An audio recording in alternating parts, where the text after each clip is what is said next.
Jiraiya est l'un des protagonistes les plus importants du manga Naruto et Naruto Shippuden pour le développement des capacités en ninjutsu de notre cher Uzumaki.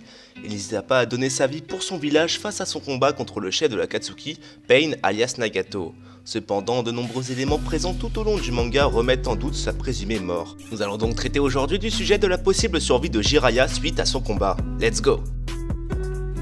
Tout d'abord, je n'utiliserai pas l'argument de la technique qu'utilisa Nagato suite à sa défaite contre Naruto pour amener tous les ninjas de Konoha à la vie.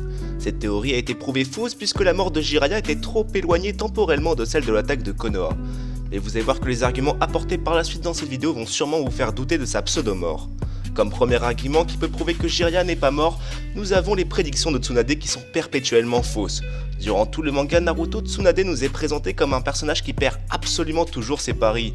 Or, juste avant le départ de Jiraiya pour le village d'Ame, fief de l'Akatsuki, Tsunade paria à Jiraiya qu'il allait mourir s'il continuait sur ce chemin. Kishimoto a toujours insisté sur la caractéristique de Tsunade à perpétuellement perdre ses paris. Cet indice n'est donc clairement pas là au hasard. En deuxième argument qui pourrait nous prouver que Jiraiya n'est pas vraiment mort, nous avons la discussion entre Kabuto et Obito juste avant le début de la Grande Guerre. Kabuto confiera à son associé qu'il n'a pas réussi à refaire vivre Jiraiya car son corps est au fond de la mer et donc inutilisable.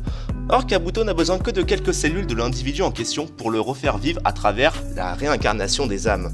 On le voit très bien lorsqu'il ramène à la vie des personnages comme Mu ou les deux premiers Hokage qui sont morts quand même il y a plus de 25 ans et donc qui ont des corps déjà bien décomposés. La vérité derrière cette déclaration est que Kabuto n'a pas retrouvé le corps de Jiraiya.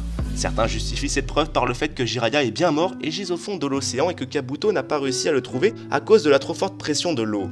Mais dites-moi, on parle bien de Kabuto là, un des 20 plus puissants ninjas toute période de Naruto confondue, qui possède un des plus puissants pouvoirs tout de même, celui quand même du grand sage serpent version 2.0 que même Orochimaru n'a pas réussi à atteindre. Croyez-moi, avec la puissance de Kabuto, il aurait très bien pu utiliser une technique Suiton vraiment puissante via justement la réincarnation des âmes pour lui permettre d'atteindre le cadavre de Jiraiya. Il est donc vraiment probable que Jiraiya ait pu utiliser l'invocation de Gamabunta pour lui venir en aide lorsqu'il était au fond de l'océan. Troisième argument, nous avons l'invocation de Gamabunta durant la Grande Guerre par Naruto.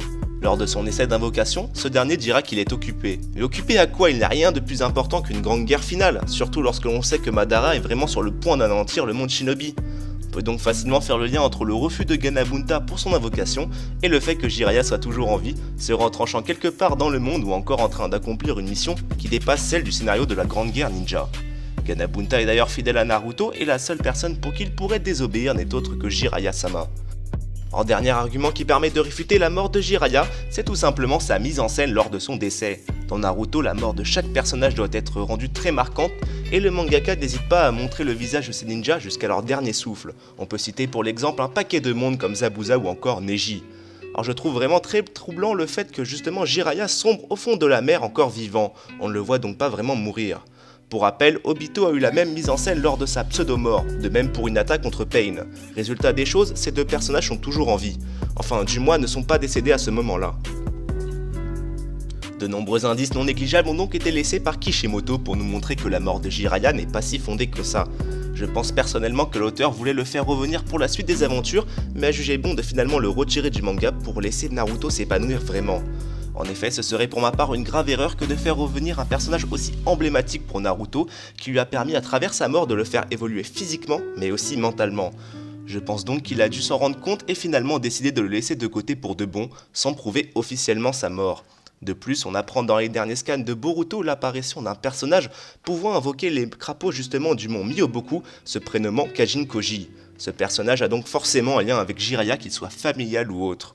On va peut-être enfin savoir si Jiraiya est réellement mort ou s'il est toujours en vie après tous ces événements. J'espère que ma première vidéo mini-théorie vous a plu, n'hésitez pas à liker et commenter, et aussi me dire en commentaire si vous pensez que Jiraiya est toujours en vie ou est vraiment décédé au moment de l'arc Pain. Sur ce, ciao tout le monde, allez, bye!